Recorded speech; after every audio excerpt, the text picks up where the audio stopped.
Uh, as I just, as you have collected the handout, uh, from question number 19 to question number 23, there are a few 10-mark questions as well. I think I have given you the full answer, which is a sample answer, and that's what is in your hand as it now. Now, one thing that you should understand is that we'll go through the important areas of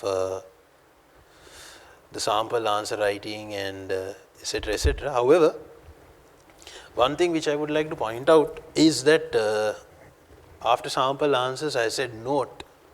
I said so certain answers are formulated in a comprehensive manner for learning purposes. So sometimes I think if there is really a need of putting 2 points, I would have added about 6 points. That's just for learning purposes. So so that would aid a lot of learning, and likewise. But a few points for me to stress. Just give me 1 minute until I get the PowerPoint. Accidentally I deleted it.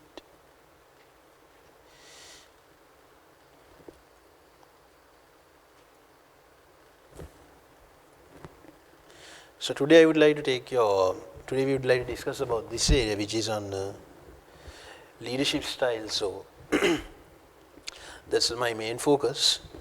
Prior to that, if you look at sample answers, few points for you to note down, or a few points for you to focus, would be that the way in which the answers are structured. So, guys, as you can see here, the first point to note is that it's always important that you start a new question from a new page. Do for whatever, I mean, these are some simple areas that I think that you know from a very long time. Some obvious general points, but sometimes with exam pressure you tend to forget about these stuff. Starting a new question from a new page, because what do you mean by starting a new section is start a new subsection also from a new page. Now, for example, as you can see, question number 19, part A, page number 1 is on part A, and then part B, as you can see, it's a small area, and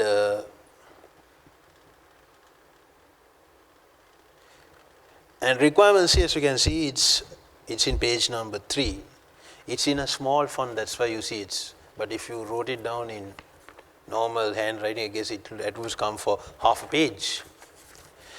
And this is the next page. Page number 4 is on question number 20, part A. As you can see, there is a lot. There is really a lot. One important point to note down is now, for example, if you take question number 20, maybe they have asked to tabulate, prepare a table.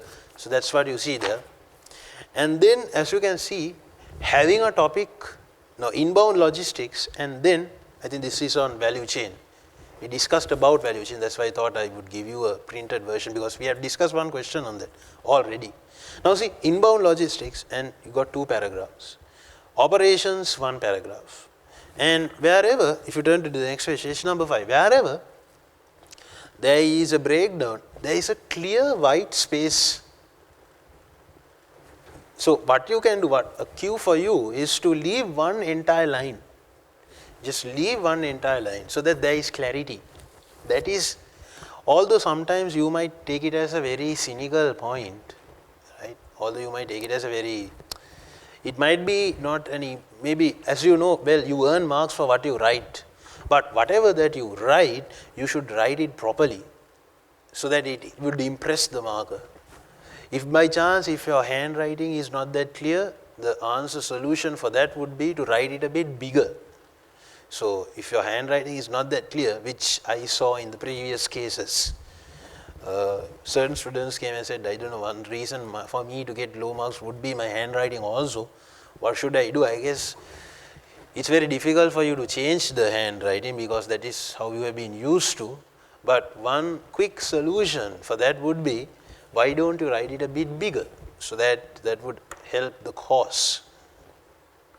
And white spacing is the most important part, and that's part A. And then requirement, so you can see requirement. So each page has a separate requirement. You are not writing A, B, and C in the same page. It might be one paragraph, doesn't matter. You get enough papers, so why don't you extend it? And see, you are writing 5 questions, 10 marks, and then you got 2 25-mark questions. And it might have 2 or 3 scenarios maximum. Why not start it from a blank page? So that is the message that I'm trying to bring you as far as the structure is concerned. And as far as the material is concerned, so today is the last day for us in the revision program. So I think, I don't know to what extent, tomorrow is the last day. Tomorrow. So with that we are done with me. So in case I am unable to complete, I don't think I'll be able to complete all. As I said, there are a few questions that I have added, which is testing the same concept. So in case you have the answers with you, and for the material, the PowerPoint slides, I just spoke to the coordinator, Mr. Geet, and he said that this PowerPoint slide, so whoever who is joining us through the webinar, all the material, the PowerPoint slides, because I got, I guess, a lot of mails which I couldn't respond because of the vacation, and since I was out of Colombo, a lot of mails regarding sending this PowerPoint slide. So actually it was prepared for you. I think you should get the maximum benefit out of it. So I have no problem. It's sorry that I was unable to send it individually, but from what Mr. Geet said, I just received a message a while ago that they have uploaded it to the in the web, so you can download it from there, right? The entire thing with this also, the what I gave as the handout today. So you have a hard copy, the ones who are here, and ones who are joining us online, you can get it. You can get the soft copy, the PDF, right? At the end of the day, I hope all this material would help you and assist you in passing the exam. And I guess let's have a chat regarding what we did in the revision program and how will it benefit you at the exam day. So today, my main attention is to discuss about leadership styles. But first and foremost, I would like to bring your attention to the question, so that once you have read the scenario, I didn't understand to what exactly we are catering for. The first question that I have included on the leadership is a 10-mark question. That's question number 15. Question number 15. That's in page number 17. Question number 15. Can you please read that small? It's a small area. So likely 10 marks. So I know if you know how to get the bigger picture done, the 25-mark questions, obviously handling a small question is not a problem at all. But I just thought I would brief you on that area as well. So let's see what we have in store.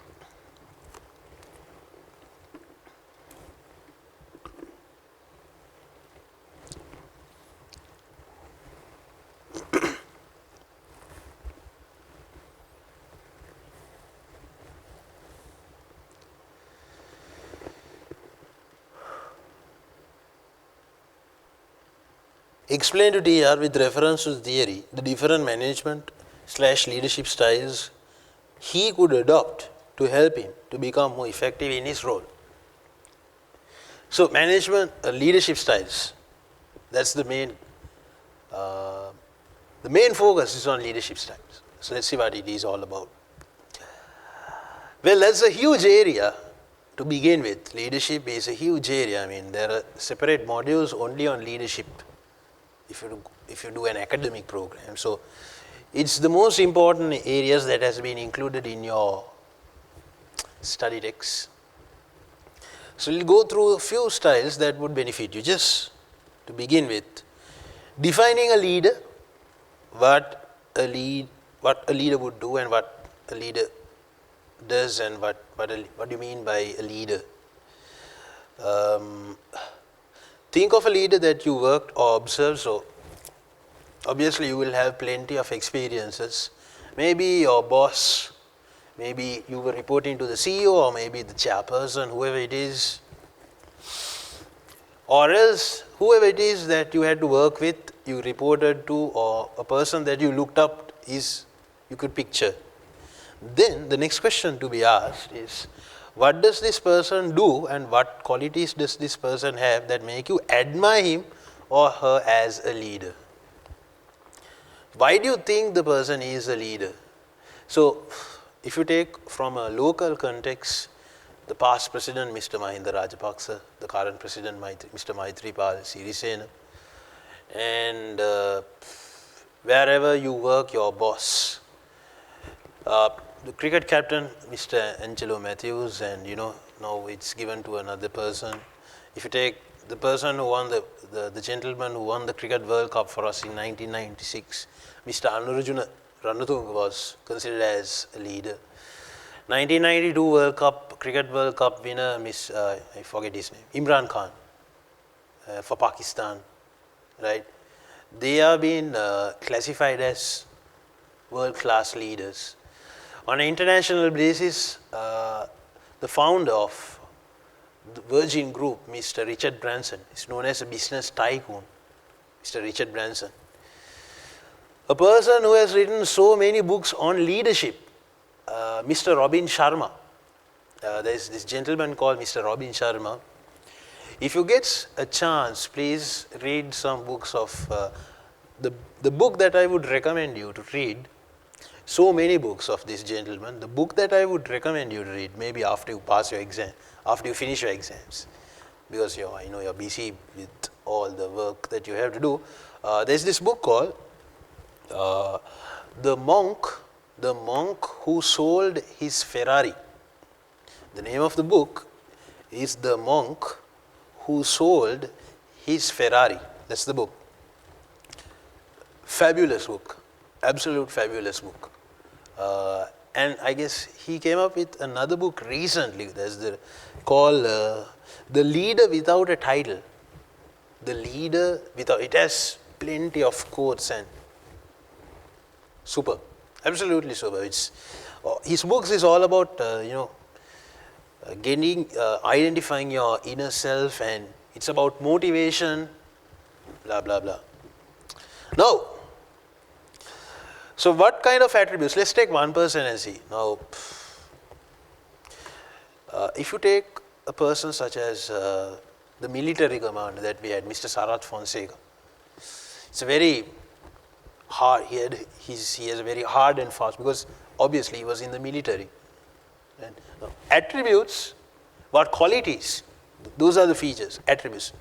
A very hard and fast, tough person, leader. And he won, whatever the task that was given to him, he had accomplished it. Successful. He was successful. Let's forget about the political agenda, but looking at what the task that was given to him, he was successful as a military commander.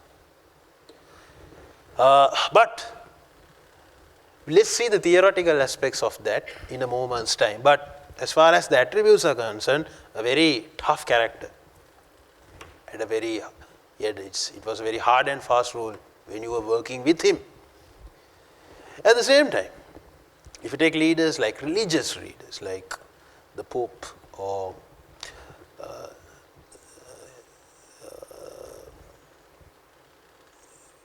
the Dalai Lama and the Pope, and if you take all these religious leaders, it's the opposite of that.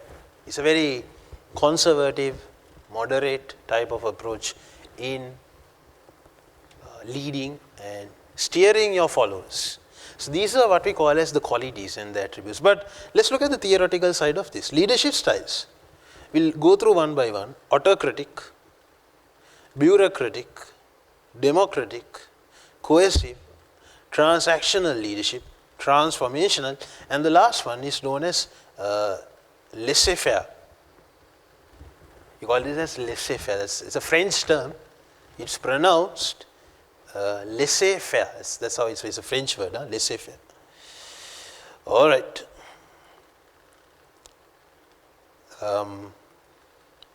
Let's look at the first one. Autocratic, authoritarian. Look at the number of features. These are the attributes. Autocratic or authoritarian is a person who is very tough, right? Who is very tough, who wants everything done on time. If you do it well, you will be rewarded. If not, you are penalized. You're punished. That's autocratic. Manager retains power, classic approach. He has the power, he has the authority, he has the decision-making power as well. Manager does not consult employees for input because he is the centered guy. Very similar to a person such as I said, Mr. Sarath Fonseca, or military command. It's his. Maybe he would consider the input, but the final decision is on him. He takes the final decision. Adolf Hitler, a person such as Hitler, their decision was the final decision. So this is an autocratic leader. But why the attributes are important for you is when they give you a given scenario, you will have to identify the leadership style. So then you should know the attributes too. So just picture a person like that, Hitler or a military commander. There are so many examples. So that's a classic example on an authoritarian leadership. Subordinates, the followers, expected to obey orders without explanations. If he says, all right, we are in a particular project and let's say he's a military commander, I want 5 of you all to go to this area and using these weapons, this is the challenge here, you do it. The subordinates has to do it. You can't ask why. You can't ask for explanations. You can't ask, why are you asking me to go? No. You can't do that. You're supposed to obey the orders without a logical reason. Why? That's the style of leadership that you're trying to project. So authoritarian, subordinates expected to obey the orders without an explanation. Motivation provided through structured rewards. If by chance, if the task is achieved, you are rewarded, if not punishments. If not, you are penalized. So I can't remember, there was some other military commander, I guess a person in France. This guy says, okay, you are given a task to kill this much. If you don't, I will kill you. If you come back, I will be killing you. You will be murdered. So that's how things work in the military, but that's a military perspective. But I guess, guys, let's say from a business point of view, from an organizational point of view, let's say you are given a target, you are given a budget, and you are supposed to achieve that. Let's say you are given a sales target. And if by chance, if you don't achieve it, there is a reduction from your bonus. If you don't achieve it, there is a reduction. Now that's autocratic. That's an autocratic style. There are good sides and bad sides of this. What's the good side? I would say good side is you somehow push them to the deep end. You somehow get them, you push them in such a way so that maybe, let's say guys, the challenge or the target was to sell for a week 100 units. That is impossible. But you set the target as 100. Let's say the average amount that the person can sell is only 20 units or 30. You set the target as 100. And then You say this is the target. What they do is, since they have been pushed, steered, and because of the fear that they have, sometimes they might end up getting 60 or 70. Then you have won. If you didn't do that, the average amount is about 30. But since you have pushed the person flies to 70. That's the good side. Bad side is, they will be utterly demotivated. If by chance, if you give them a reward only by considering the accomplishment, or by only considering whether they achieve the target or not, so they will never achieve the target because it's very impossible. You can't do it. It's not a realistic target. So they will be utterly depressed and frustrated and demotivated. That's the bad side of autocratic. So now you understand, this is an autocratic leader. So when to use, where should you use autocratic? New untrained employees, you see that for new employees in certain places, I don't want to mention the names, sometimes when you started also, when we started our work in new places, sometimes you are not treated in the same way that you are being treated now. Now I guess you have some experience and you are moving forward into certain managerial positions, and that's your career stance as at now. But just try to picture the time that you started. For some reason, they're a bit harsh on you. That's the type of, that's something that you see. Well, employees are motivated provided you get a good reward for them. Employees do not respond to any other leadership style. If by chance, if employees are not on, well, it's very tough.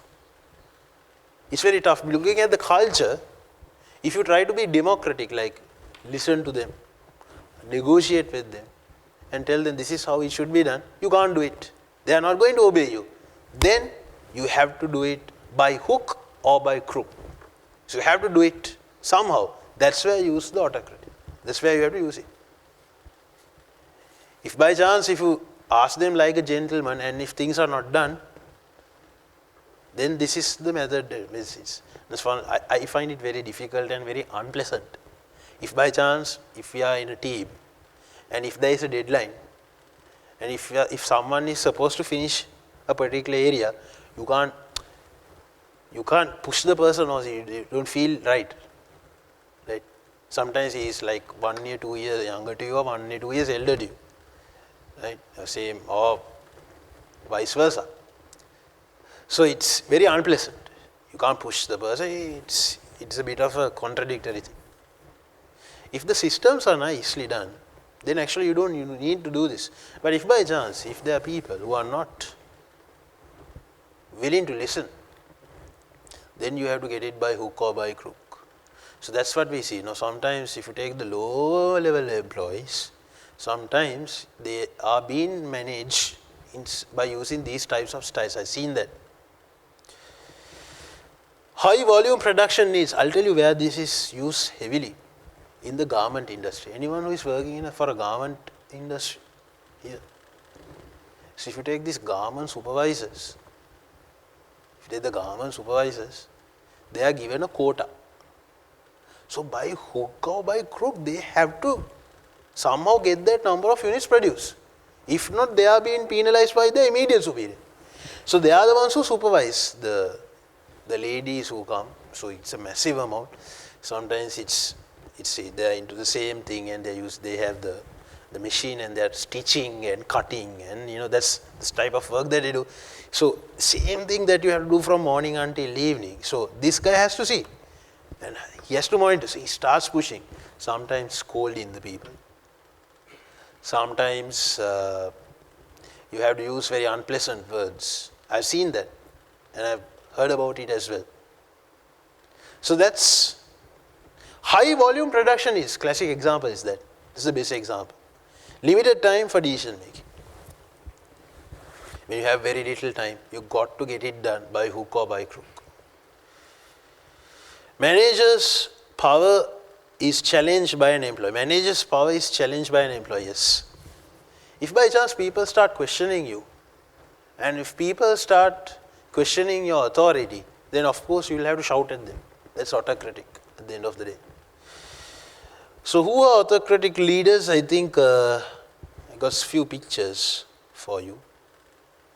As you can see, that's in a bottle manufacturing company, and military commanders would of course come under that. Our current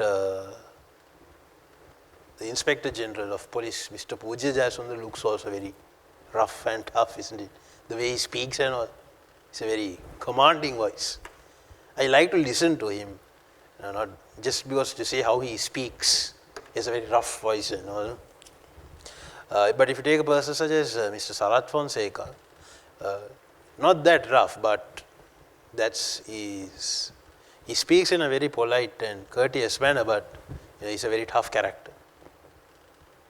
For example, there's so many people who are very small in stature, but massive personalities. People such as, I would say, Mr. Gamini Fonseca, and sometimes they are not huge, massive guys, but huge personalities.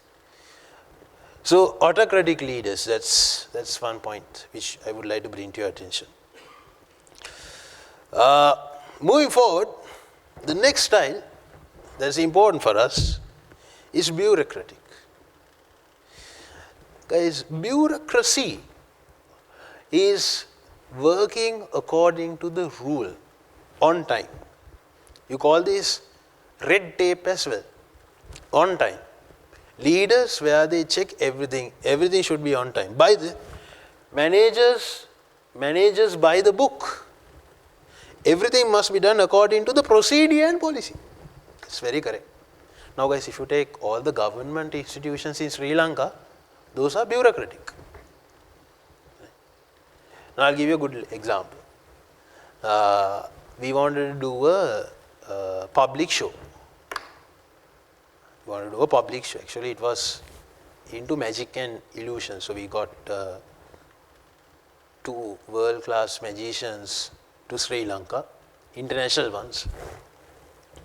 And we wanted to do this show that happened 2016, February 20th. So initially my initial idea was, okay, we had booked Muses College Auditorium. We pay the fee, get the banners, sell the tickets, and then we expect people to come. But that was not the procedure, apparently. Once you have booked, in order to sell the tickets, in order to follow the legal procedures, you have to take something called the public performance license. You have to take something called the public performance license. It's in the Bauddha Lokamavata. It's very much, I think, in between the traffic lights and the BMICH. You get to the left, you get the public performance that institute. You have to get a license on that. So then they question, what is this? What type of thing is this? And then for what are you doing it? It's a charity. Then we want a letter to whom which you are donating money. So we have to get that. So my friend we were calling the person, no, so it got delayed for about 2-3 days. Until that we were unable to sell the tickets. That thing was getting delayed. So that was a bit of a worry. And afterwards, once you got the license, then you have to go and get the stamp on the tickets from the municipal council.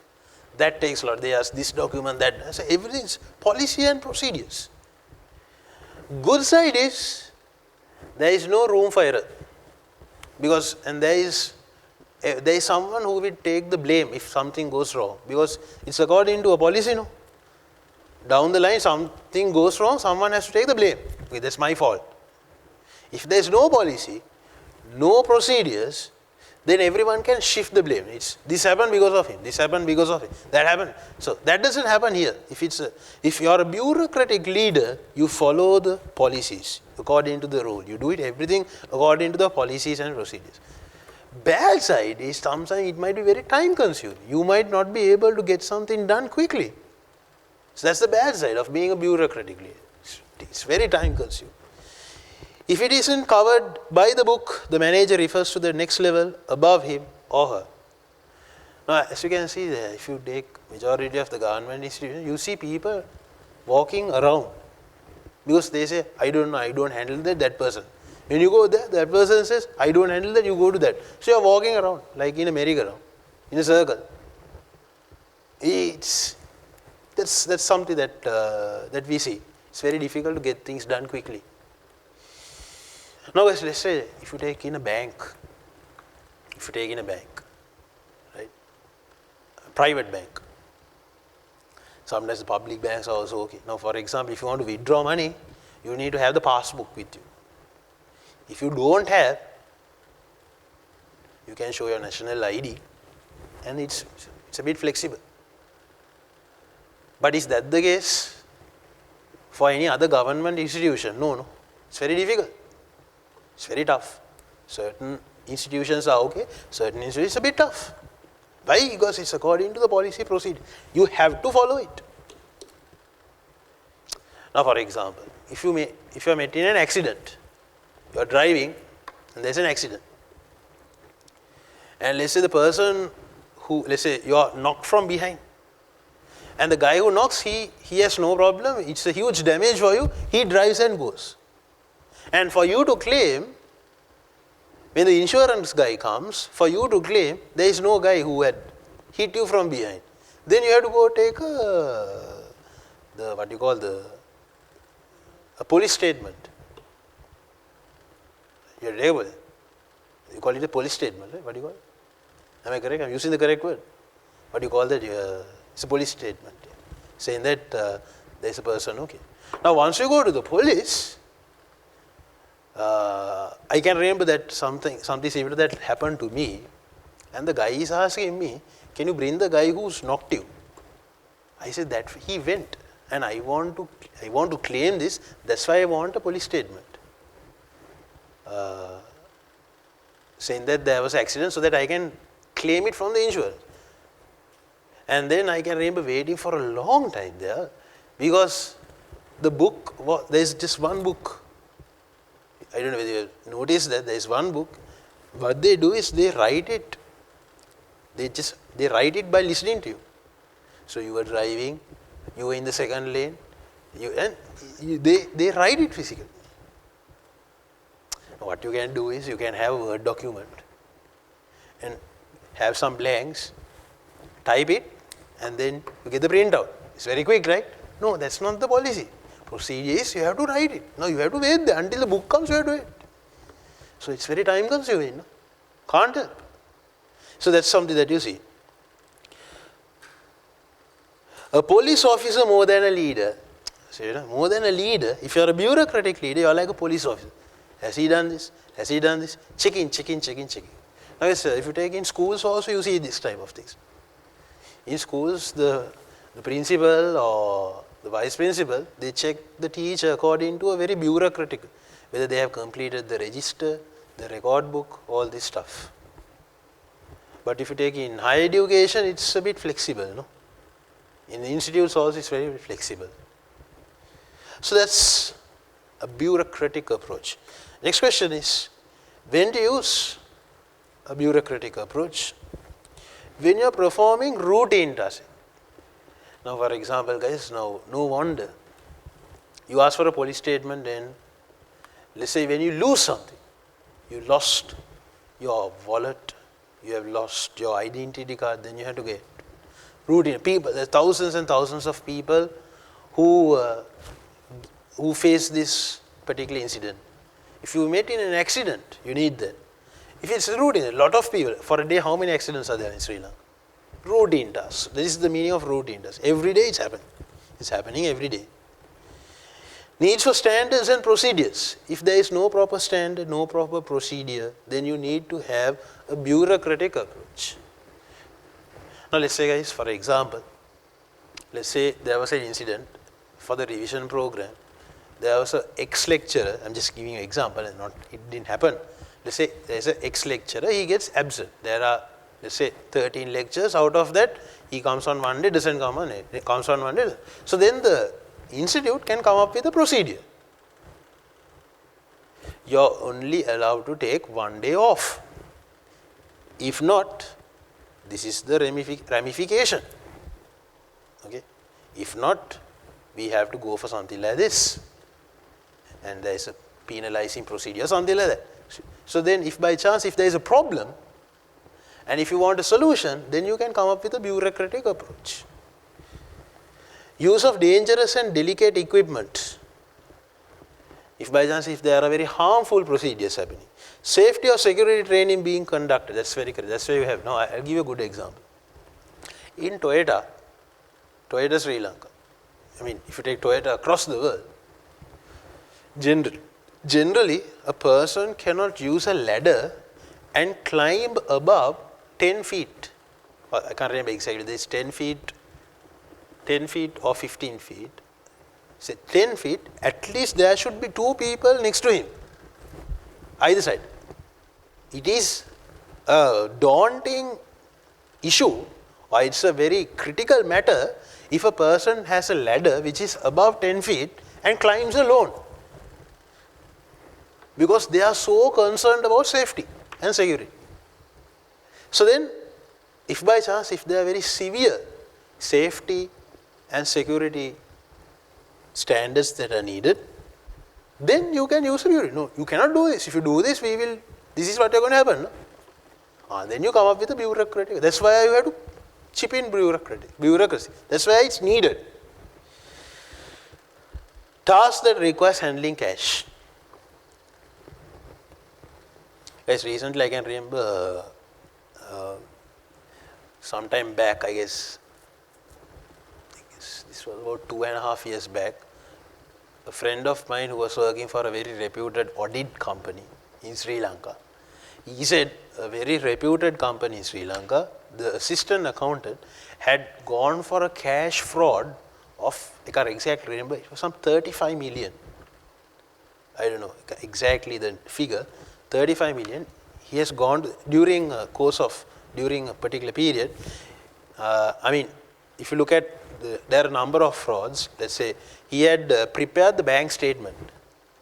He had printed the bank statement. The bank statement that we get, that was printed with the logo and everything. It's printed with fraudulent figures. And he has studied the system very well, and he had come up with some fraudulent figures. It was when they were cross-checking it with the cash flow statement, that is where they detected. I don't know exactly how to tell you how it was detected, but when you are handling cash, guys, obviously you know there are internal controls. You have to adhere to it. These are called internal controls. So obviously you have to adhere to it. That's a bureaucratic approach. Cash is an important area. Now, in certain companies, sometimes there are certain tills, sometimes petty cash, small cash tills for donation. These are not accounted. These are not accounted for, let's say, sometimes petty cash purposes. They take it from the till, and sometimes over time there is a massive amount that is recorded. Maybe it's in a small piece of paper, not properly recorded in the system. This is a huge company, not in the ERP, not recorded or fed to the system. Then you have a problem. So, if it's cash, it's important. So who are bureaucratic leader? I guess you get the idea with the pictures that you see. And when you're handling cash, I guess government, I think that's something that, so I guess the pictures tells the story. So that's about bureaucracy. Then comes democratic leaders, often referred to as participatory. Democratic is, guys, people who will listen to others.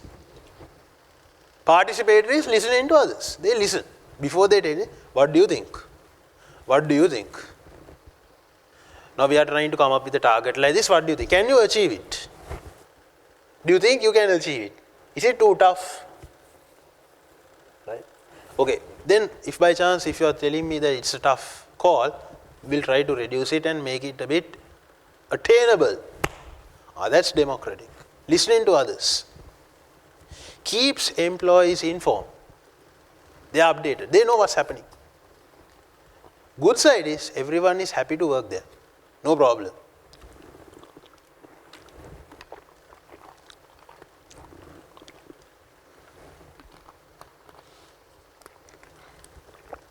Good side is everyone is happy to work there. Bad side is it's difficult to come to one point and take the decision. But you have to listen to everyone. Now when you have to listen to everyone, the problem is you can't quickly take a decision. Now if you look at from the past government to this government, you see a bit of, with this tagline of good governance and everything, sometimes certain people might say that it looks a bit participatory, democratic style. But if you are looking at why things are not happening quickly, I think that's one reason of this particular style.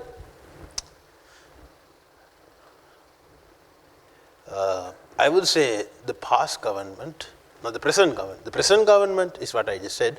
Past government is a bit authoritative. There's a huge power which was centered upon the past president. And there are good sides and bad sides, but that was the scenario. Whatever the decision that he wanted to take, he took it. But now it's a bit of a participatory thing. There are two main governments working together, and you are listening to everyone, and it's a bit difficult for you to move forward. That's what happens. Even in a company, if by chance for every small matter, if you are having board meetings, for every small thing, if you are having a board meeting, then guys, you can't do things. No? It takes a lot of time. Then you have to say it's a bit of a question mark. Shared decision making and problem solving responsibility. Coach who has the final say, but gathers information from staff members before making decisions. Yeah. The coach is the guy who takes the final decision. But you will gather information from everyone. So it's like this, guys. If you take most of the companies that we are working, the styles are, there is no one proper style, but it's like a combination of all these that we have. Certain immediate superiors are really good. Certain people are very tough to work. So that's how it is. Sometimes at the interview they mention about this. No, I can remember facing one interview, and I can remember the person who interviewed me said, Mr. Trevin, it's like this. No, we have deadlines. The normal procedure is we generally push people. We will generally push you to get it done. So before you start working here, I would like to initially brief you about that. We generally push people to meet the deadline. That's how things work here. I didn't like it, guys. You can't do it. I said, I am a bit uncomfortable. I said, I can't.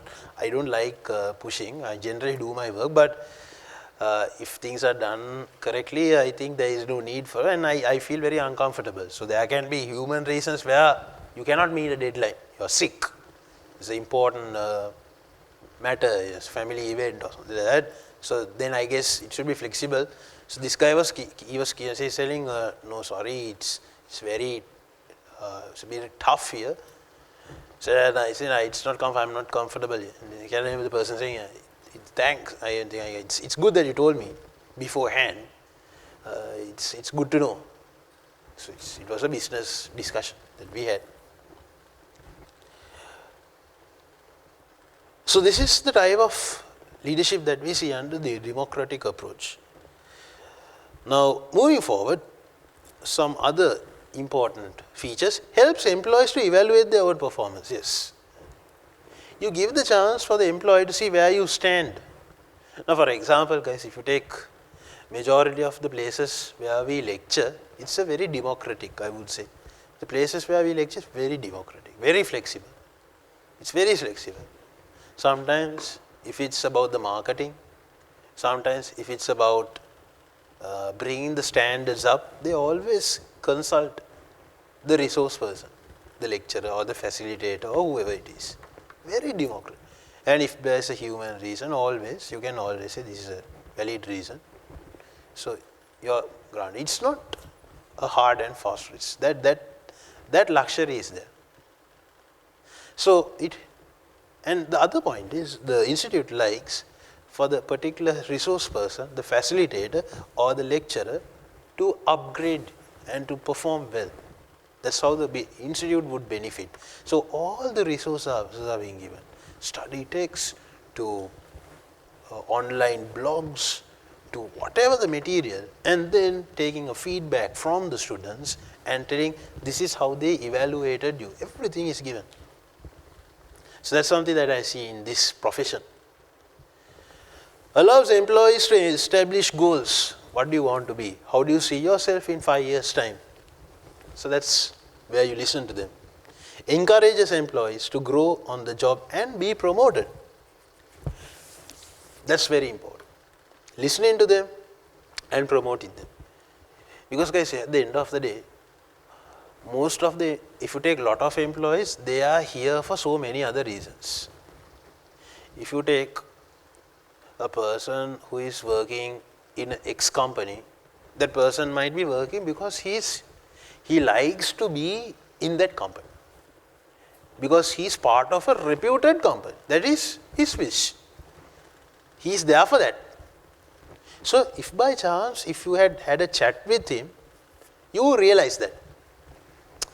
Depending on the emails that you get, you know what his perception is about the company. So there will be a category of people who are there because the business is very reputed. And they like to be part of a very reputed business. Promotions, all if they get, they will take it, but they don't push that much.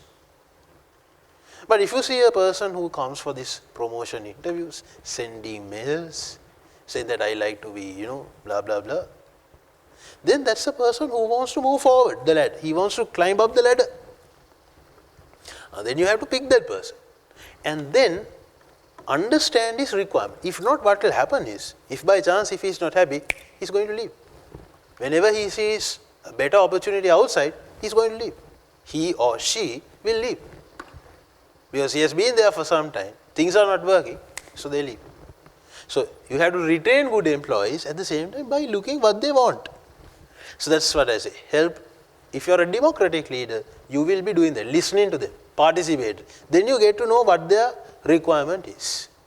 And then you cater according to the requirement. That's what you have to do. Recognizes and encourages achievement. Yes, that's employee of the year. I think I gave you a lot of examples. Employee of the year. Most dedicated, committed employee. Employee of the year. Champion of the year. They use different types of words for this. And you highlight the persons. I think I gave you a lot of examples on that sometime back as well. Can produce high quality and high quantity of work for long periods of time. So that's, I guess, what a democratic leader would do. When to use? To keep employees informed, I think you get the idea. To encourage employees to share in decision making. To provide opportunities for employees to develop complex problems that require a lot of input. Yes. As I said, I can remember the employees at Elephant House, when they had this problem of falling profits, that was a huge issue for them. And they had so much of meetings to see why the profits were declining in the beverage sector. And as I said, the biggest issue, the root cause of the problem was that overfilling. In the bottle, it was filled to the lid. Because there is, generally if you take a Elephant House bottle, the liquid is filled only to a particular point. So it was up to this point itself. That was the cause, overfilling, sometime back, 2011, 12, 13, that reached. I can remember listening to a small group presentation. So if by chance, if it's a huge issue, then you need everyone's input. You call this as a brainstorming session. Getting everyone's input. What do you think? What do you think? What do you think? But if you take an authoritative, person will not ask, will not listen. He takes the decision. To encourage team building and participation. So, I guess you get the idea. So, who are democratic leaders? I guess the pictures tells you a lot. And there's this nice saying, the ear of the leader must ring with the voice of the people. So, that's a classic point to take into account. Coercive people are people who punish. Coercive leaders are people who punish. very tough to work. Not the difference between authoritative and cohesive is the authoritarian person, if he gets the job done, you are rewarded. This guy, no, he always tries to penalize the person. Power from person's authority to punish. Most obvious types of power a leader has. Good leaders use coercive power only at the last resort. That means if you try everything and if you have no option, then only you go for coercive. If a good leader will use it at the last resort. That means you use every card that you have, and if things are not working at all, that's the point where you bring the big gun. You try to punish the person and somehow by hook or crook, you try to do it. So everything is about, it's when things go wrong, when things don't go according to the way in which it likes, you are looking forward for. What is a good example for coercive now? A classic example is that from what I got to know, if you take guys, if you take Sri Lanka, if you look at the reason why we were able to be victorious and to win the war in that period, that was because of a superb strategy that was implemented by the military command and the leaders of that particular government. There was a good set of intelligence input for us. We were having really good weapons, and there was a really good strategy, different type of strategy. And things happened very quickly. And to a certain extent, coercive power was also used. They were punishing people because it was do or die. We are hitting every plant that we see of the enemy. It's do or die. There is no space to ask whether they can hit. If you can, you go. If can't, you can. No, that was not there. You have to do it. If you were there, you got to do it. By hook or crook, you had to do it. If not, they took very, very serious actions against it. That's one point where people use that. So coercive. To meet very short-term goals when left with no other choice, I guess, in time of crisis.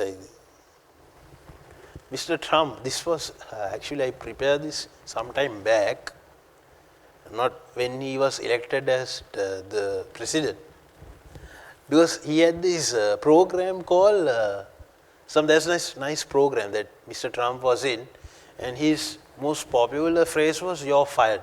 He used to fire people when they don't get anything, get out of the job, and he used to say that. I can't remember the program. It was something to do with like business deals and evaluating employees. There was a reality TV show. There was a type of a reality TV show, just Trump something, and he was the main guy there, and he used to say, "You're fired." It's a very popular saying those days. I use it now. He's the president of the United States. Often it's a crazy thing. But anyway, that's how things move. Transactional. Motivate followers by appealing to their own self-interest, what they want. Motivate by exchange process. Transactional leader is where you have a give and take. There is a give and take. You call this reciprocity, no? To whatever that you want to get, you play the role with them. Focuses on the accomplishment of the task and good work relationship in exchange for a desirable reward. Encourage leader to adopt their style and behavior to meet expectations of the firm. A good classic example would be a person such as, Imran Khan. I can remember, if you take, there's this documentary which I watched in 1992, Mr. Imran Khan, he was the captain of the Pakistan team, as every one of us know. And I can remember Wasim Akram commenting about Imran Khan, saying that he was a very determined person and he had this skill of picking good players. He had the skill of picking good players. And sometimes if he wants to get something done, there was indirect ways of showing that. If he was not happy, there was indirect ways of showing it. Now generally if you are not happy and if you are mad, you scold the person, right? You scold him, blast the person. You have not done this, why? And no, that was not the way. A transactional leader would not do that. Now, again, Wasim Akram said, in a match, I can't remember whether it was during the World Cup in 1992, but there was one match. So Wasim Akram was batting at around, this is 6 down or 7 down. And now he's supposed to walk into the match. I mean, he's supposed to bat now. And Imran comes and says, my friend, you're supposed to stay in the wicket. Please don't hit a wild shot and get out. I want you to stay in the wicket. And this guy goes, the bowler, and comes and he plays a forward defense. Second ball, forward defense, the bowler comes and threatens, it's like sledging. The bowler says what, and they exchange some words. Next ball, he tries to hit it for a 6 and he gets out. And he said, I can remember walking into the pavilion, into the dressing room. I directly went to the washroom. He said, directly I went to the washroom. I didn't want to sit with where Mr. Imran Khan was. I directly went to the washroom just to be there for 5-10 minutes and then come. And I can remember the person knocking the door, and when the door was open, it was Mr. Imran Khan. And it was just a 5 minutes look, and he went back. 5 minutes look, and he goes back. And that 5 minutes look was enough for me to change my entire way of looking at things. So that tells you a lot of, that's how things happen there. So it's all about getting them to do what you're supposed to do. So that's transactional. Leader wants to be in control, where when they are approaching deadlines, they must be met. Relationship is short term. Results of the leadership video. So that's transactional, getting things done by having good qualities, and there is a give and take. Transformational is a person who will change your life. A person who will change your life, charismatic and visionary. A person who is going to change your life. Because of that leader, you were not with him because you wanted to achieve a task, finish a project. No, he changed your life. Absolutely changed your life.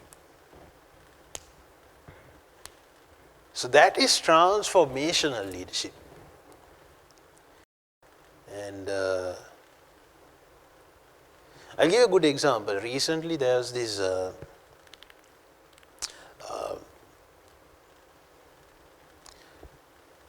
interview that we did with Mr. Nalin Pereira, the leader of Marians. We had a small interview with him. It was part of our social media project. And he was just talking about his, how things. I said, who was your role model? And he said, my role model was Mr. Sunil Pereira. I used to sing like him. On stage, I used to act like him. I used to, basically I was a copy-paste of Mr. Sunil Pereira. And that was my role model. But one day, there was a particular event where gypsies were playing first, and then it was Marians coming in. And again gypsies, it was part by part. And I sang my song, and my song, I sang it in the same way in which Mr. Sunil Pereira used to sing. And when I stepped down, Mr. Sunil Pereira walks into me and taps into my back and says, my friend, don't copy, but I guess you should follow me. You don't copy, but you should follow. Don't copy, but you should follow. So that gave him, he said that was, it was a huge turnaround and a change in his career as far as music was concerned. And at that time he didn't understand it, and he said he went to, and he was just thinking, and he said, if by chance if I copied this guy, I won't be able to have my own identity. But I could follow the guy and take the goods essence, or take the essence of this person and develop my own style, I guess. And I think he was the pioneer of the unplugged music in Sri Lanka, Mr. Nalin Pereira. And one of the top bands, not one of the top bands, I guess the top band was, if you take last year, December 31st, I think it was Marians and Gypsies at Hilton, Colombo, I guess. If you look at who plays 31st night at Hilton, that's the number one band. That's a glimpse of what the number one band is. So it was Marians and Gypsies. It was a collaboration between those two. So he said, it changed my life. It changed my life.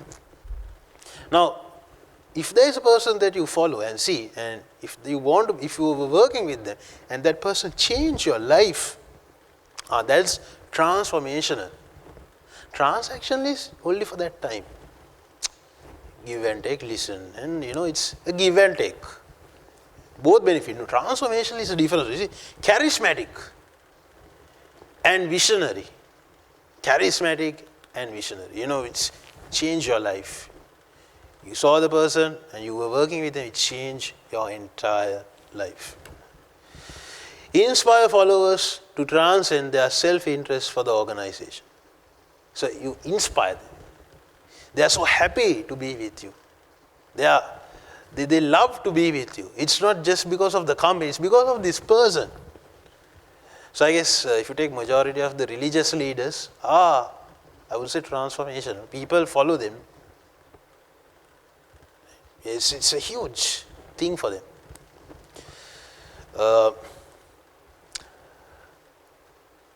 Appeal to followers' ideas and values. Inspire followers to think about problems in a new, different way. Now, guys, if you take in a particular company, they have a I can remember their vision. They say, if you want to take, let's say this remote, you can use 2 fingers. Get it done. If you want to take this laptop, use both hands and get it done. Right? If you want to take this table, use 2 people and get it done. If you want to come up with a compartment, get 5 people and get it done. So, and finally it says, it's all about how you use and manage the resources. This is the vision, this is how they think. Giving people to think in different ways.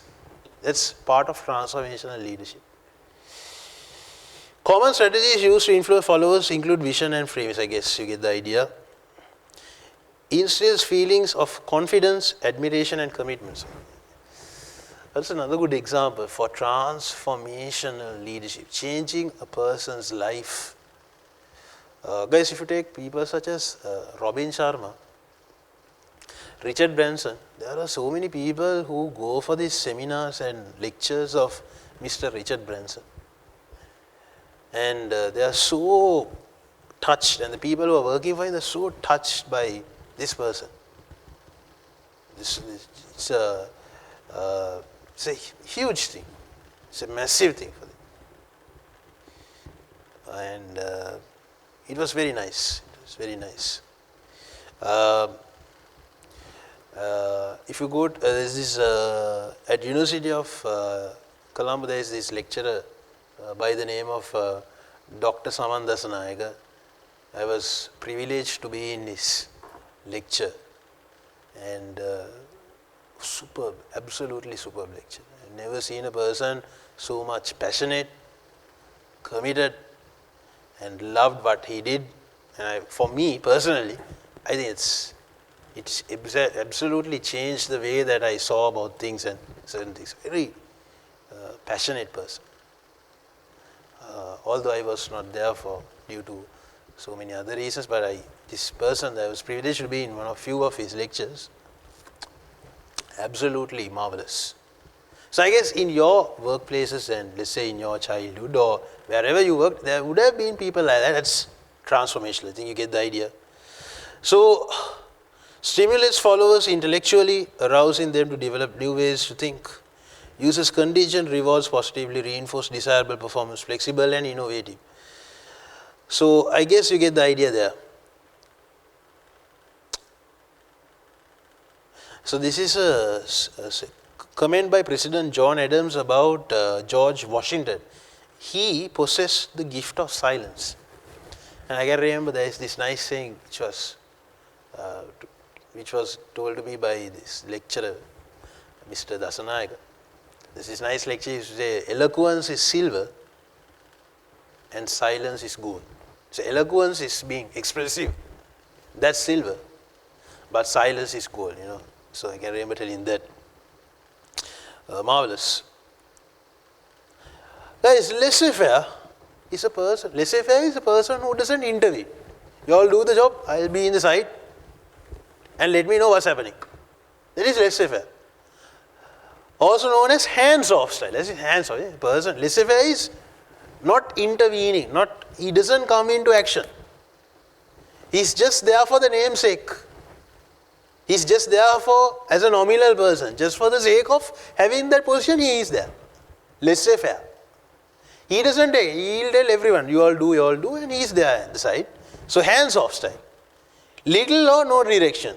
Gives followers as much freedom as possible. You all have anything. You can do anything. All authority or power is given to the followers. Followers must determine the course. I guess you get the idea. Employees are highly skilled. That's where you have to use it. If they are skilled, if they know what they are doing. Now guys, in Google, I would say it's a very laissez-faire approach. They get the best people to work for them. You don't need to monitor or do anything. They know how to do it. It's just that you just give the direction. And just very little. This is what we want to do. I can remember Donald Trump sometime back saying, if I want 2 billion, I can ask people in the Trump Tower and I tell them I want 2 billion. In 10 minutes, I will have the checks on my table. Right? That's how good the people are. Highly skilled. They know what they're doing. Employees have pride in their work and drive to do. So that's where you don't need to, intervene. Outside experts such as staff specialists, consultants are being used. Employees are trustworthy and experienced. I guess you get the idea there.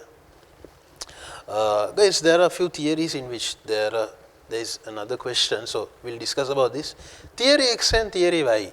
There's a theory called Theory X and Theory Y. I'm sure you would have seen that in your textbook as well. Theory X and Theory Y, which represent different ways in which leaders view employees. Yeah. Theory X is one way of looking at employees, a perspective, a picture, image of how a leader would look at an employee. Theory Y is a way in which how a person will look at an employee. Leader, how would look at an employee. Let's look at Theory X. Leader, tight controls, lots of rules, no freedom, staff for your staff and followers. So Theory X it's like a very bureaucratic approach. Authority, you can take, it's a combination of bureaucracy, a combination of authoritative and coercive.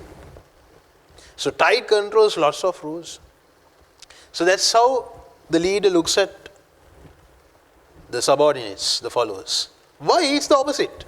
Lots of freedom, creativity, providing responsibility. I think you get the idea. So that's where you call them. That's the theory. That's how they look. So X is where you have very tight controls. Y is you have a lot of liberty and flexibility there.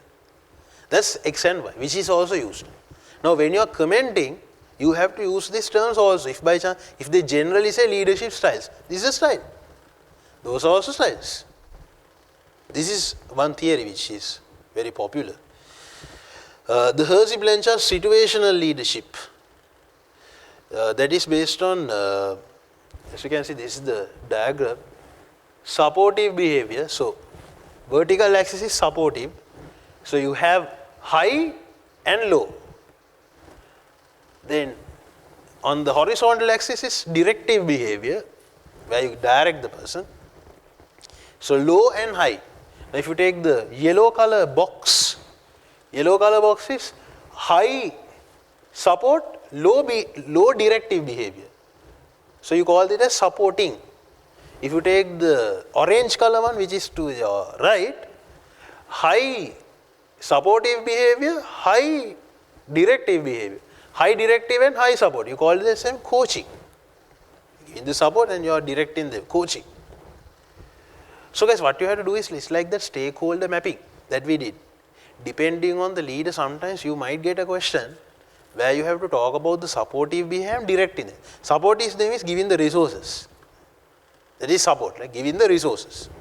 Directive is telling them what and what to do. Do this, do that, do that, do that. Directing them.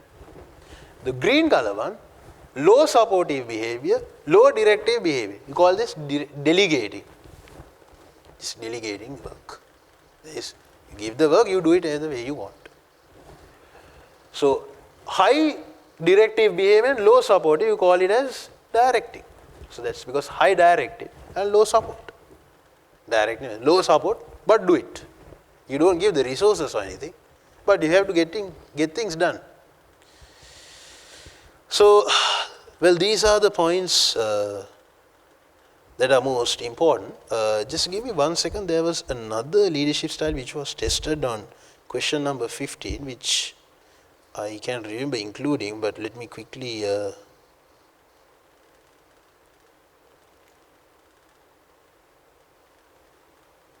yeah.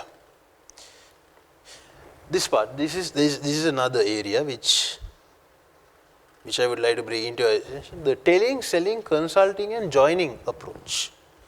Telling, selling, consulting and joining, which is what I guess the question number 15, I have used that theory in the answer. So, we will go through that in a moment's time. Telling style, this is how I want it done. So, that's telling style. This style assumes low group maturity, meaning little or no background expert in this area.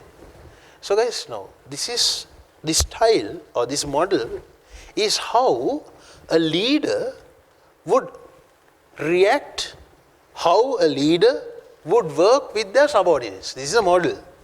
Telling, selling, consulting and joining. How a leader would interact, how a leader would behave, respond, react with the subordinates. Telling is telling them what they want to do.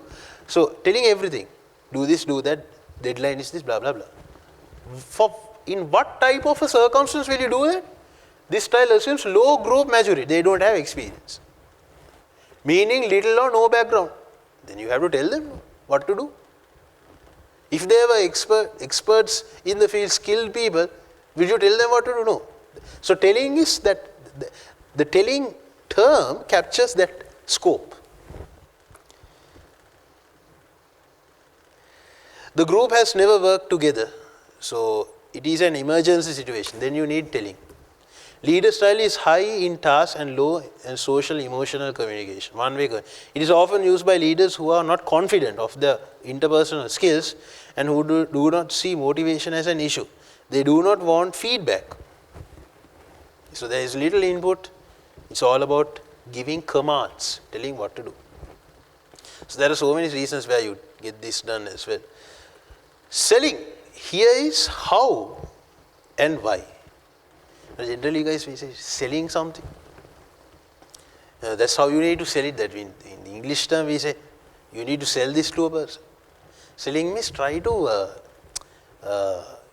give them the insights. Why you should give an example, as you can see. The selling style assumes moderate group maturity in terms of the tasks and familiarity. The group has spent a little time working together. So, as you can see, the term is here is how and why. So, why should you do what I am saying? How should you do what I am saying? You give some explanation. The leader communication is high, blah, blah, blah. The style must be used in an honest and forthright manner. the leader must be convincing or nobody will buy what the leader is selling. Yes. You're trying to explain why you are trying to ask this person to work. So selling is, for example, guys, you give a budget and you say, I want somehow 60 units sold. Why? Because we have a plan, we have a vision, this is our long-term plan, this is our medium-term plan, blah, blah, blah. So I want you to do this. This is why I am telling you to. Under telling, no explanations. Do it. It is often used to sell policy or instructions from higher levels. So I guess you get that. Next one is consulting. We'll work this out together. That's the term. Consulting is getting the ideas. Participatory. Listening. Now, if you take consulting style, is very much linked to what type of style that we learned earlier. Democratic. Participatory. Democratic is where you listen to it. What do you want? Can you do this? You negotiate. And there is a type of situation there. We'll work this out together. Consulting style assumes moderate group measure in terms of task familiarity. Leaders ask for and receives input. You could use the word participatory. Now guys, at the end of the day, if you look at majority of the leadership styles, they are telling the same thing, but in different words. Now I would say this consulting is like democratic style. But this is said in a different way about the perception. Democratic style talks about it in a very comprehensive manner. It's the same thing. It's just that it has different ways in which you absorb. Leader demonstrates to subordinates that their inputs are valued. Yeah. The leader tells the subordinate, I like what you're saying. That's a good idea. It's a superb idea. Please take that down in the minutes. Haven't you heard that? Yes, I have heard this so many times. It's a superb idea. I like that. Sometimes they say just to make you happy. Actually, it's not a good idea. Sometimes. But sometimes they will tell you to make you happy. So then you're happy, no? So the CEO, he liked me and you talk with everyone. And actually he says to delete it from the minutes also maybe after he's, I don't know. But some people honestly would tell you, that's a superb idea. I think that's we should work on that. Sometimes people say that just for you to not let you talk about that also.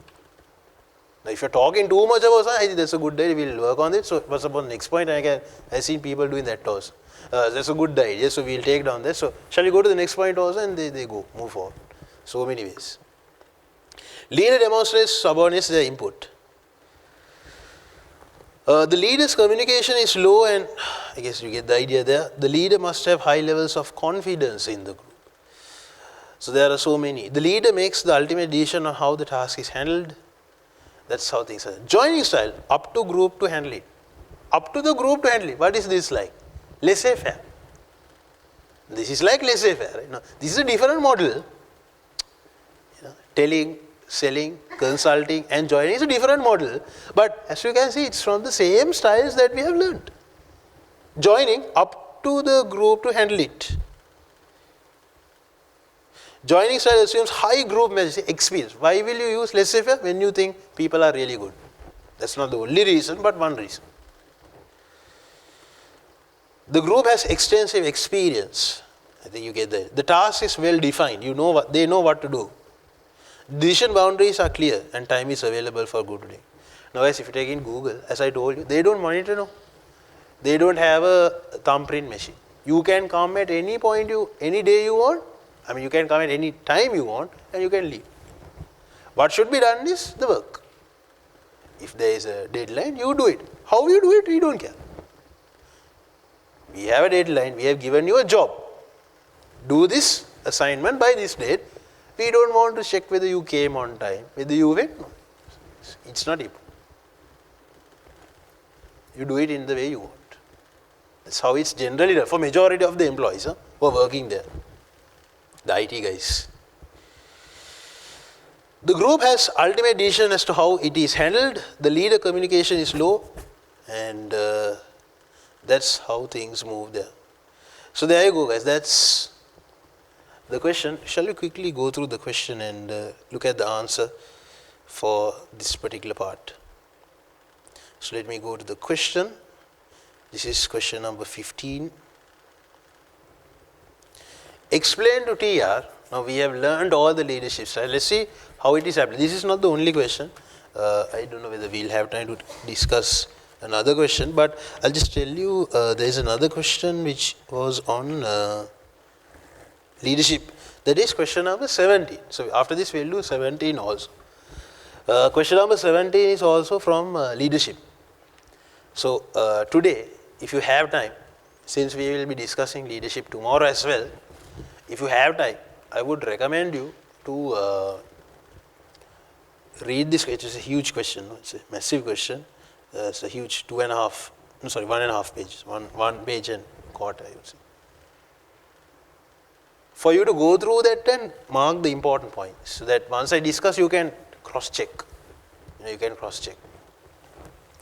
Or explain to TR with reference to the theory, the different management leadership styles he could adopt to help him to become more effective in his role. Right? Now, there is a different leadership styles. Now, see, how much of leadership styles do we have? You have a lot, no?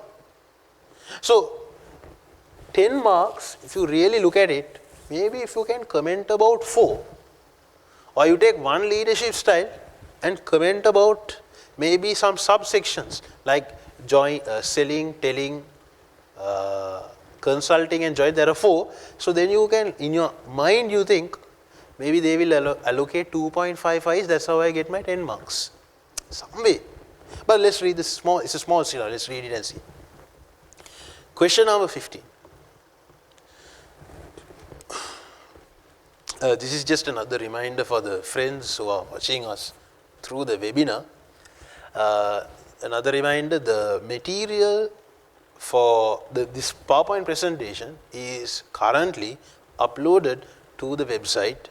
So you can get all the material downloaded along with the handout which was issued today, and all other materials that was issued to the students who attended is also in the web. It's also in the website.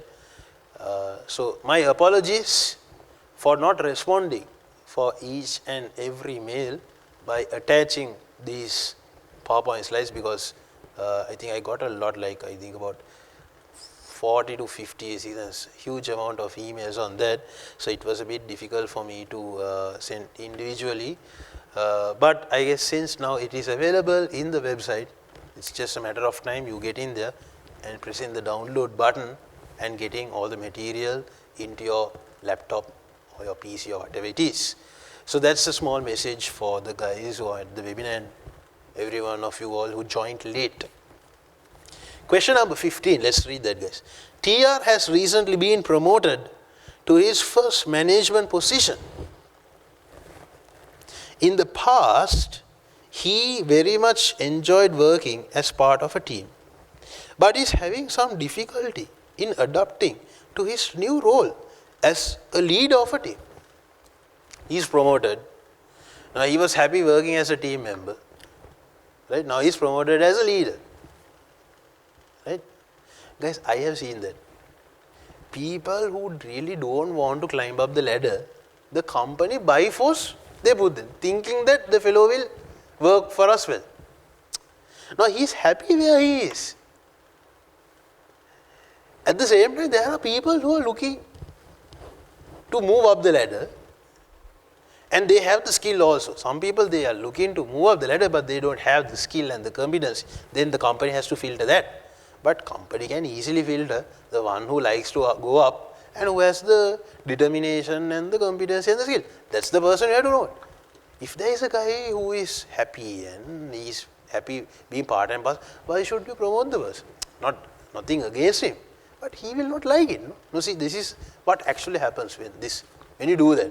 You promote a person who is doing well and he is happy with what he has, is content. But you suddenly push him. Now, it's a massive responsibility and now he cannot work. That happens to certain cricket captains also.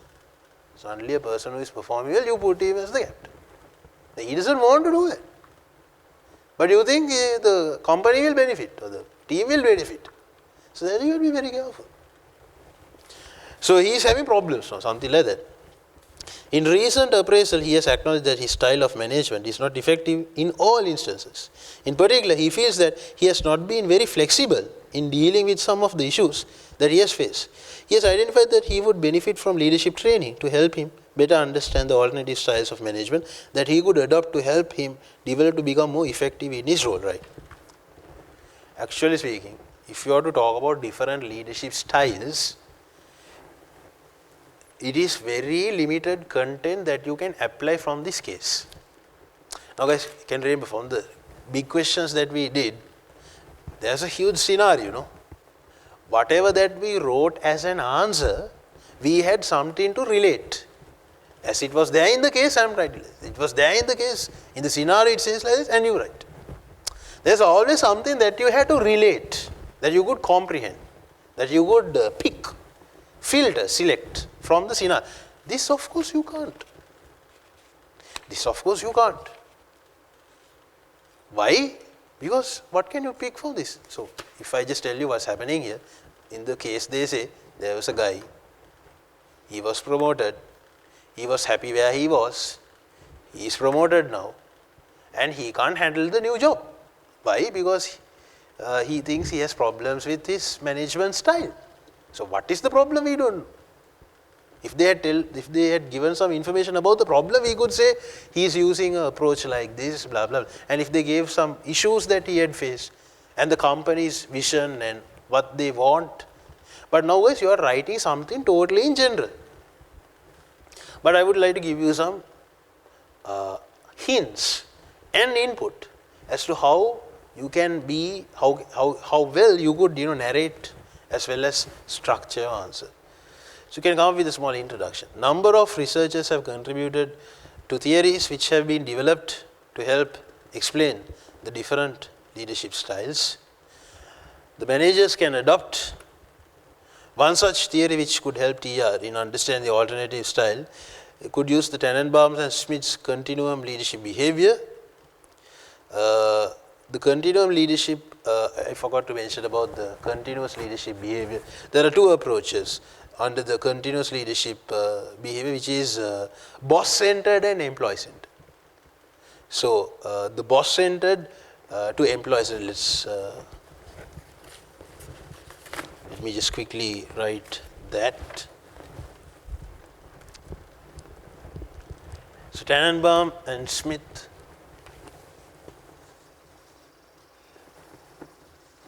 So, one is boss-centered.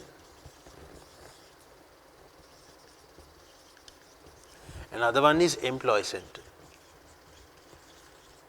That's a leadership style that he can use.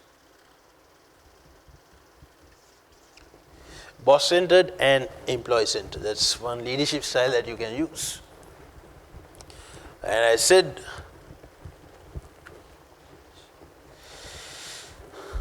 Tannenbaum and Smith identified a range of various styles along the continuum ranging of boss-centered to employee-centered, I guess.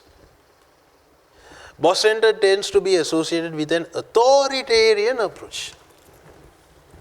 Boss-centered is authoritarian. By hook or by crook, he wants to get the job done somehow. He has the power. He will reward if you get the job done. He will not reward you and penalize you if the job is not done. So, boss-centered is authoritarian. You get the idea. Whereas employee-centered is very democratic. I said participative. So, now you have the answer with you. Democratic. Right? That's another style. Now, actually speaking, if you properly understood the styles of leadership, all these other models, you can quickly get it to your system. Because it's the same thing. Same thing at the end of the day, using different terms. Not only this leadership, I would say in marketing to HR to strategy, all this, actually if you look at what you have to install into your mind is about, I guess, about 4 or 5 points. All other theories are developments of that theory. All other theories are developments. Now, for example, I'll give you, now say, we learn under the marketing mix, we learn a pricing strategy called market penetration. Market penetration. What is market penetration? Low price, high volume. That is market penetration. Then under strategy, under Porter's generic strategy, we learn a model called cost leadership. That is also market penetration. Cost leadership is being the lowest cost manufacturer. So you have a small price and high volume, same thing. Then under the marketing mix, under price, we learn a pricing strategy called premium pricing. Then under the strategy, generic strategy, there is another one called differentiation, giving a unique experience by charging a high price. That's premium pricing. Same thing. It's the same thing. I would say sometimes certain theories are being repeated. Why? People who did the research, they have developed the model. They have taken few models and developed it. Rarely a person will find something totally new. Now, I would say the most recent theory that was captured is that blue ocean to red ocean one. I would say recent popular one. Even if you take that, that's talking about a niche market. No? Blue ocean to red ocean is a niche market. But a niche market to which no one has been catering for.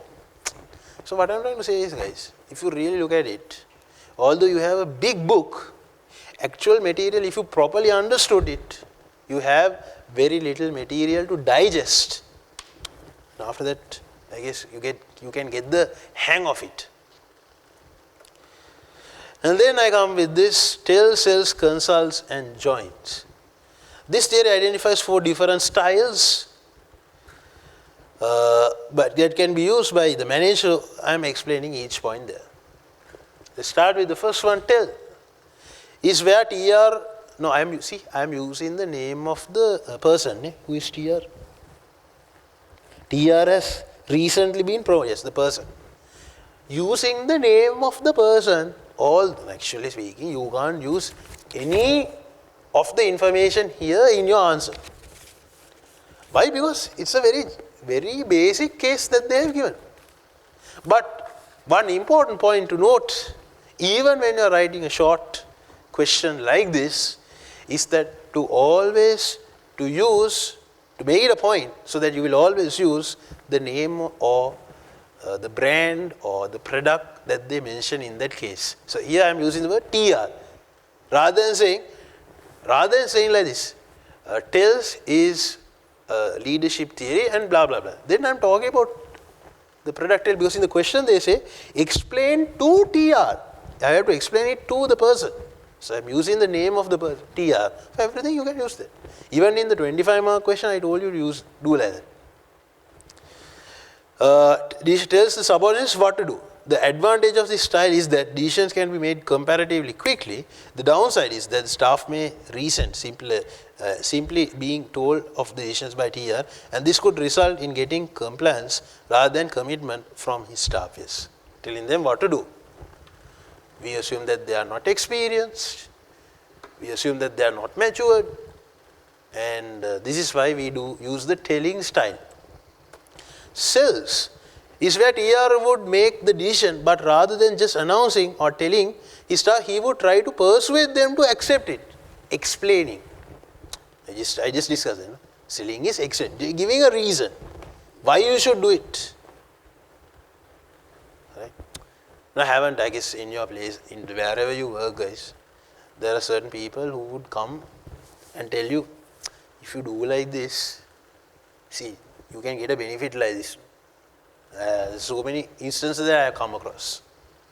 Indirectly, in a very casual chat, they would say, if we can do like this, I think even you all will be benefited like this. I had come across. That's one part of selling. So people are selling, giving an explanation why you should do it. As with tells, this style means that decisions can be made quickly by TR and persuasion in selling. However, staff may feel they have been manipulated and right. Manipulated, showing something that is really not there.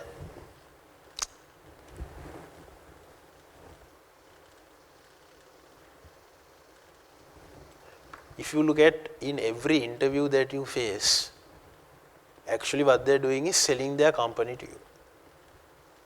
At the interview, if you take at the interview, I would say good majority of the companies, they are selling and telling you why you should work here under their conditions. That's classic example for selling.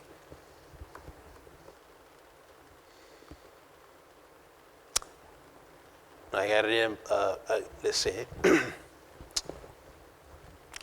you're a resource person, let's say type of a lecturer, and now you're in an interview and you're discussing about the remuneration package, and now they try to bargain and they tell you the reason was it's like this, now you're like this, blah blah blah, but I guess in the future there will be huge benefit because people might be around you, they would know your name, we will be marketing it for you. So I guess even at this rate, it will have a long-term benefit for you to work with us. That's all rubbish. It doesn't happen like that, right? But people sell. It's a manipulation. Not telling you the correct picture. Not showing you the correct picture. Manipulating the sales. Would have to use the skills in person. Consults is where TR does not make the decision himself until he has presented the problems to his staff, hears their views and suggestions, and then adopts. Participatory consulting is that. Look at the word consult. Consult is asking. Consulting is asking, requesting, hearing, getting the so participatory. Actually, if you understood the scenario, I think you should. It will immediately get to your system. But the problem is, majority of the candidates, they have a tendency of memorizing all these. At least putting about, now if for example, if I was to study this model, in my mind map that I prepare, for consulting I will have only one point to quickly recall this. That is participatory. When I see the word participatory, I know everything. I can write about 1.5 pages about that. Same story for you also, I think. If you get the basic idea, then you can create your own thing. There is no such thing that under consult you should have this thing. No, it's just a framework. It's just an idea. Consulting is participate. Now, without looking, I could say, participate, listening to them, getting their suggestions. Benefit is you get an overall view, comprehensive view. You get a 360-degree view and perspective. Most valuable input might be given. Bad side, you can't come to one point. You cannot take one single decision. Every person might have different view, and there will be contradictory views also. However, the consulting might be time consuming. You see, that's the bad. So, I are giving the good side and the bad side. TR will need to be willing to take on board the suggestions made. Otherwise, staff may feel that they have not really listened to, and this can be damaging. If you have listened to them, if you are not implementing it, they might think that you are ignoring them. Joints is where TR would define the problem, but then delegates the decision-making power to his staff. Laissez-faire, I told you. He would indicate the limits within which the decision must be made. Staff should feel empowered in the decision-making process. However, they may be disregard the limits, and TR could find decisions made which is unacceptable to others. Depending on how it is handled, staff may feel that TR is not taking the responsibility as their leader. That's a bad side. Now, generally I said joining is good. That means you join people who are experts and give them the work, and they work it. They do their work on their own. Skilled people, you are just there direct. Bad side of that is the people, staff might think this guy can't do anything. He's just there for the sake of being a leader. So he's not a leader probably because he doesn't tell us anything. We are the ones who do it. I'm sure in your workplaces, there are so many people who talk like that. This person is not doing it, I am doing everything. So I don't know, he's there for the sake of doing it. People who say that.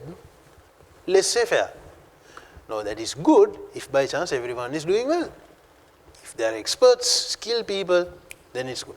If by chance, if things are not happening according to the way you're planning, then you have a problem. So guys, with that, we have completed question number 15. Shall we quickly go through? Time is almost up. So guys, what I would request you to do is this. Question number 17, as I said, it's a huge case. But can you please read the requirement with me so that I could tell you what areas that you need to look into. Analyze Sully Trunes, that must be the name of the company, leadership style before and immediately after the training course. Before and after the training course, there is a corporate training that is done. And explain why the change of leadership style that ARC was unsuccessful. At ARC was unsuccessful. So, why it was unsuccessful, we have to make some question. So, that's a 15-mark question. It's a 15-mark question. Describe the, so these are HR related stuff. Describe the principles of job enrichment and evaluate the potential application in the contracts of its at. So there are two parts for the 10 marks. Job enrichment and evaluating a potential. So there's a massive case. So what I would request you to do is to go through the scenario and come up with that answer plan. What I'm intending to do tomorrow is to discuss on an area on another area on segmentation on e-marketing. There's another part on e-marketing, and of course this question on leadership, so that I have covered a vast area of topics under marketing, a massive area of topics on HR, and then strategy, e-marketing, and the strategy, the value chain, and basic concepts like that. So I guess if you look at the revision program throughout, we have been focusing on marketing extensively because it's a massive portion. HR, leadership comes under that, change management, etc., comes under that. And of course, about strategy, we'll learn about Porter's generic strategy and 5 forces. And of course, value chain and all these other small areas like balance scorecard, etc. The ones who joined late, there is this sample answers which are given for a few selected questions. The handouts are here, it's there. You got this handout here. So please grab one before you go home. So I'll see you tomorrow. Thank you very much for your time. I hope you benefited. So I'll see you tomorrow. Go home safe. Very good night. Thank you.